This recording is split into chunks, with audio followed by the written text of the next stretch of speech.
Hello दोस्तों, exam की tension हो रही है? बिल्कुल चिंता मत कीजिए। बस अगले कुछ मिनट्स मेरे साथ बने रहिए और हम इंडियन इकोनॉमी के सबसे ट्रिकी टॉपिक्स को इतना आसान बना देंगे कि आप एग्जाम के लिए 100% रेडी हो जाएंगे। तो शुरू करें। तो आज हम क्या करने वाले हैं? हम डाइव कर रहे हैं इंडियन इकोनॉमी के यूनिट 2 में, जिसका नाम है सेक्टरल परफॉर्मेंस। समझ लीजिए, ये आपके एग्जाम का पूरा ब्लूप्रिंट है। हम देखेंगे प्राइमरी, सेकेंडरी और टर्शरी सेक्टर्स क्या होते हैं, उनका परफॉर्मेंस कैसा रहा है और हाल ही में क्या क्या नए डेवलपमेंट्स हुए हैं। और हाँ, आखिर में फॉरेन ट्रेड एंड इन्वेस्टमेंट के कॉन्सेप्ट्स को भी एकदम क्रिस्टल क्लियर कर लेंगे। तो पूरा फोकस यहाँ रखिएगा। अच्छा, चलिए एक छोटा सा सवाल है आपके लिए। एक टेबल, एक जंगल और एक शोरूम। सुना आपने? टेबल, जंगल, शोरूम।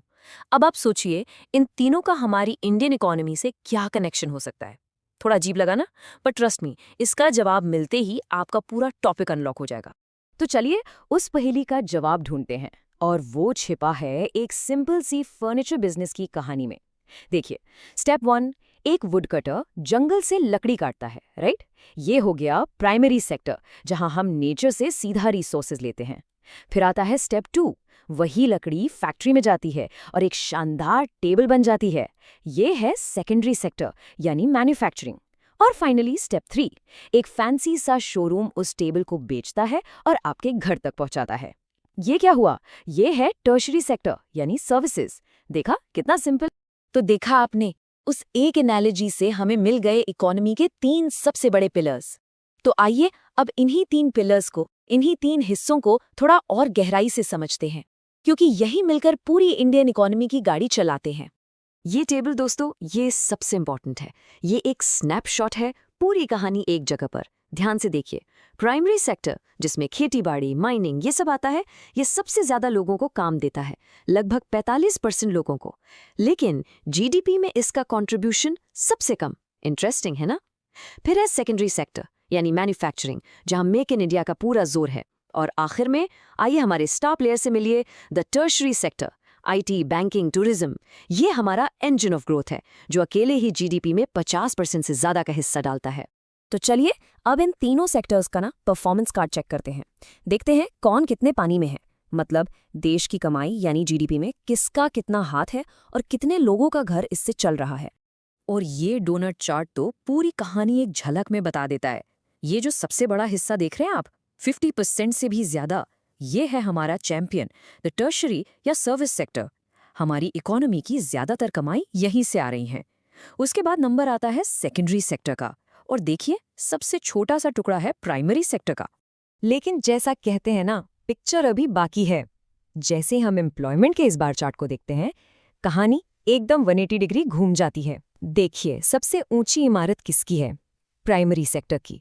लगभग 45% आबादी आज भी खेती या उससे जुड़े कामों से रोजगार पा रही है, जबकि जीडीपी में कंट्रीब्यूशन सबसे कम है। दोस्तों, इसको मार्क कर लीजिए। यही इंडियन इकोनॉमी का सबसे बड़ा पैराडॉक्स है। एग्जाम में लिखने के लिए परफेक्ट पॉइंट है। ओके, अब आते हैं कुछ सुपर इंपॉर्टेंट रीसेंट डेवलपमेंट्स पर। ये एग्जाम के लिए गोल्ड है। पहला, सेक्टोरल शिफ्ट। इंडिया ने एक यूनिक जंप मारी है, सीधा एग्रीकल्चर से सर्विसेज पर। हमने मैन्युफैक्चरिंग फेज को आमतौर पर स्किप कर दिया। दूसरा, डिजिटल रेवोल्यूशन। फिनटेक, सास कंपनीज, इन सब ने सर्विस सेक्टर को रॉकेट की स्पीड दे दी है। तीसरा, न्यू एक्सपोर्ट मिक्स। अब हम चाय और कपास नहीं, बल्कि फार्मा यानी दवाइयां और पेट्रोलियम प्रोडक्ट्स ज्यादा बेच रहे हैं। और चौथा, सबसे जरूरी, एफडीआई पॉलिसी आसान कर दी गई है, जिससे विदेशी कंपनीज के लिए इंडिया में इन्वेस्ट करना बहुत इजी हो गया है। चलिए अब गियर शिफ्ट करते हैं और चलते हैं हमारी अगली बिग टॉपिक पर, विदेशी व्यापार और निवेश, यानी foreign trade and investment. Basically India बाकी दुनिया के साथ कैसे बिजनेस करता है, कैसे पैसा आता है, कैसे जाता है। इसमें जो सबसे पहला कॉन्सेप्ट आता है वो है बैलेंस ऑफ ट्रेड, जिसे शॉर्ट में बीओटी कहते हैं। इसकी डेफिनेशन बिल्कुल सिंपल है, घबराना नहीं है। ये बस एक देश के टोटल एक्सपोर्ट्स की वैल्यू, यानी हमने कितने का माल बेचा, और टोटल इंपोर्ट्स की वैल्यू, यानी हमने कितने का माल खरीदा, के बीच का डिफरेंस है। और इसका फॉर्मूला? अरे वो तो इससे भी ज्यादा आसान है। इसे अपने नोट्स में बड़े बड़े अक्षरों में लिख लीजिए। बोटी बराबर होता है total value of exports minus total value of imports. Simple. जितने का बेचा उसमें से जितने का खरीदा वो घटा दो। कहने से उतना समझ नहीं आता। चलिए एक सॉलिड एग्जाम्पल से इसको पक्का करते हैं। स्क्रीन पर डेटा देखिए। मान लीजिए एक साल में इंडिया ने $200 बिलियन के सॉफ्टवेयर सर्विसेज बेचे और $50 बिलियन के कपड़े बेचे, ठीक? और उसी साल हमने $180 बिलियन का कच्चा तेल और $80 बिलियन का सोना खरीदा। तो अब चलिए कैलकुलेशन शुरू करते हैं। स्टेप 1, हम निकालेंगे टोटल एक्सपोर्ट्स। कितना था? 200 बिलियन प्लस 50 बिलियन, ये हो गया $250 बिलियन। इजी। स्टेप 2, अब निकालते हैं total imports.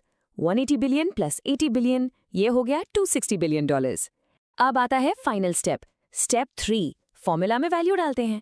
BOT is equal to $250 billion minus $260 billion. और हमारा रिजल्ट क्या आया? -10 बिलियन डॉलर्स। दोस्तों, इस माइनस साइन को हल्के में मत लेना। जब भी BOT का रिजल्ट नेगेटिव आता है तो इसका एक ही मतलब होता है, देश में ट्रेड डेफिसिट है। सीधे शब्दों में, हमने खरीदा ज्यादा का और बेचा कम का। फॉरेन इन्वेस्टमेंट की जब भी बात होती है, ये दो नाम आपको बार बार सुनाई देंगे, FDI और FPI। इनका फर्क समझना एग्जाम के लिए और लाइफ के लिए भी बहुत जरूरी है। FDI यानी फॉरेन डायरेक्ट इन्वेस्टमेंट को आप शादी जैसा समझ लीजिए।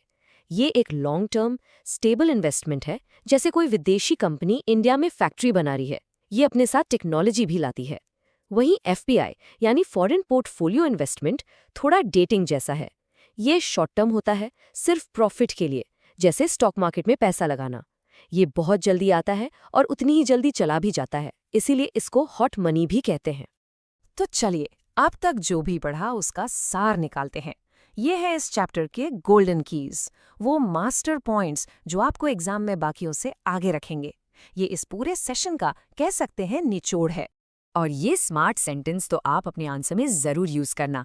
क्या है ये? The Indian economy exhibits a structural paradox.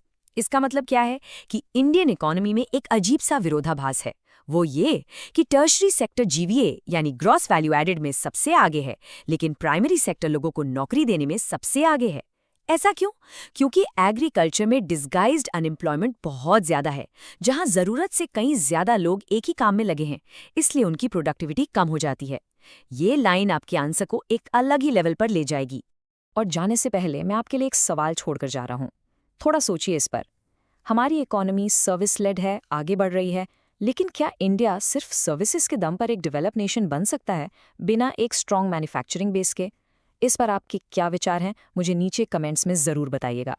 ठीक है, अब एग्जाम से पहले एक सुपर फास्ट रिवीजन तो बनता ही है। चलिए अगले 30 सेकंड्स में सारे की पॉइंट्स को दोबारा से रिवाइज करते हैं और फिर कुछ इंपॉर्टेंट क्वेश्चंस भी सॉल्व करेंगे। Ready, timer starts now. India में कितने सेक्टर्स? 3।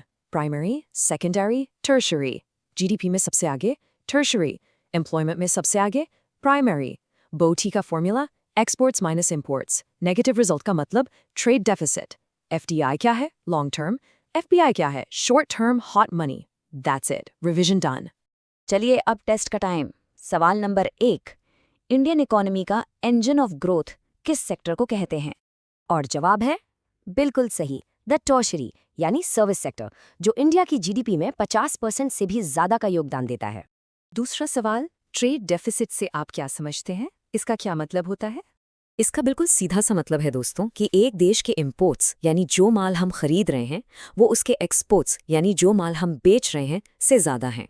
और आखिर में हमेशा ये बात याद रखिएगा, कामयाबी एक दिन में नहीं मिलती, ये रोज किए गए छोटे छोटे एफर्ट्स का टोटल है।